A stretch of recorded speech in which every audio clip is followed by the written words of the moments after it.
So here's some key things I think to remember. And these are kind of principles about entrepreneurship that I've learned, and I'll try to put them as I remember them in the kind of the why it was surprising to me when I moved from academia into business. So first, work as if you're going to succeed, right? One of the things about entrepreneurs is you're a little crazy because you're taking this blank thing and you're thinking, oh, I can see the thing I can build, right?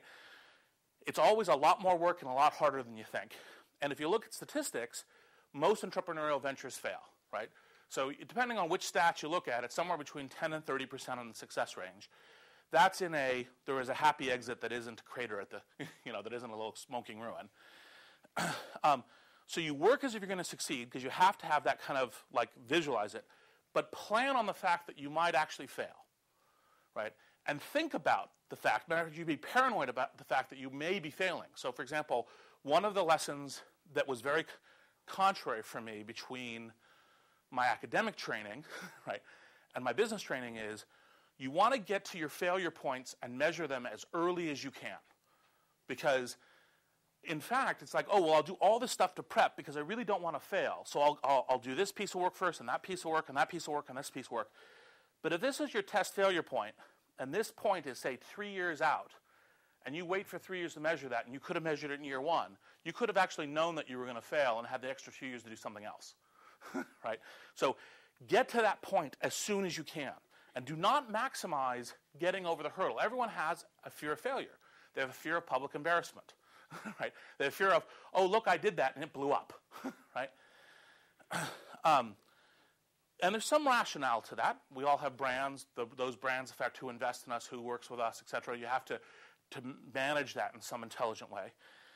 But in fact, I see tons of people basically spend years on failed ideas because they don't actually drive it to. They just think, well, if I just get everything right, it will work, right? And you really have to be hard-nosed about what's the central test, and if it fails that test, what do I think about it? So work as you're going to succeed, but plan on the contingencies of failing. Time matters. Frequently, it's one of the things that's unfortunately true is that there's a market readiness to when an idea is good. So let's take one of the recent phenomena, YouTube. Obviously YouTube, had one of the most spectacular beginning, growth, and exits for an entrepreneur in a very compressed time period. Think about if MySpace didn't exist. Or for PayPal, the thing I did earlier, if eBay didn't exist. If those things weren't there, they could not have been the successes that they were. And what's more, before YouTube, there had been at least 30 to 40 video startups I knew about over the last 4 years, previous to that. Well, and so a lot of people say, well, I had an idea that was like that. Yeah, and it's yes, you did, and some of it is just luck. Right?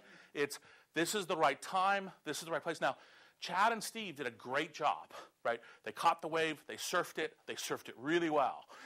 They did a great job with it. But part of when you look at the lessons of this is sometimes you have to count on the fact that sometimes you're going to be lucky and sometimes you're not. And if your time cycles are really, really long, right, the number of times that you have to have the luck of catching a wave is small.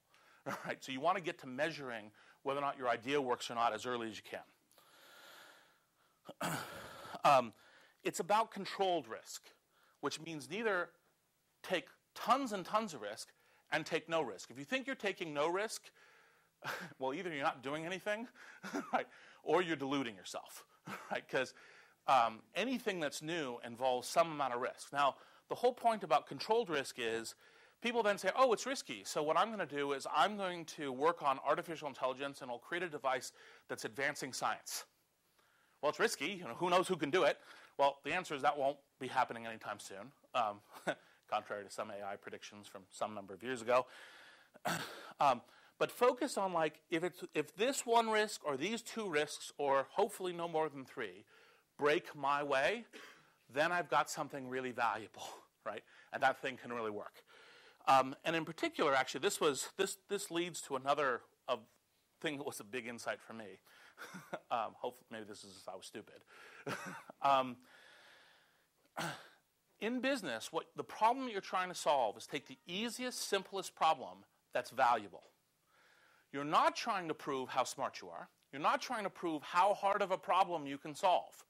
Right? Those are academic things, because the way that you're rewarded here by like publishing a great paper or having a great essay or something else is you took an intellectually very difficult problem and you displayed your mastery of it by being able to solve that problem with pure brain power. Business is about the simplest possible problem that you can actually get scalable, that works and scale and goes big. So, for example, YouTube, right? Simple publishing a video, right? It's not to say that sometimes, by the way, there isn't a tremendous amount of work underneath it, but it's not like a grand master plan. So, I guess I'll kind of go through quickly these kind of things to get to a little bit of the narrative, which will be interesting. But what's the fundamental strategy of a startup? People frequently think it's product strategy. It's like, I have a great idea for a photo sharing site, a video site, a blogging site, a way of doing new search, a way of preventing spam, a way of delivering email, whatever it is. I'm a consumer internet guy, so there's lots of other entrepreneurial exists, but all my examples will be in that arena. It's actually not product strategy and it's not sales strategy. It's financing strategy. It's strategy relative to the capital markets. I'll go in a little bit more depth than this when I indicate why my first startup had problems. And it was a lack of knowledge that financing strategy is central.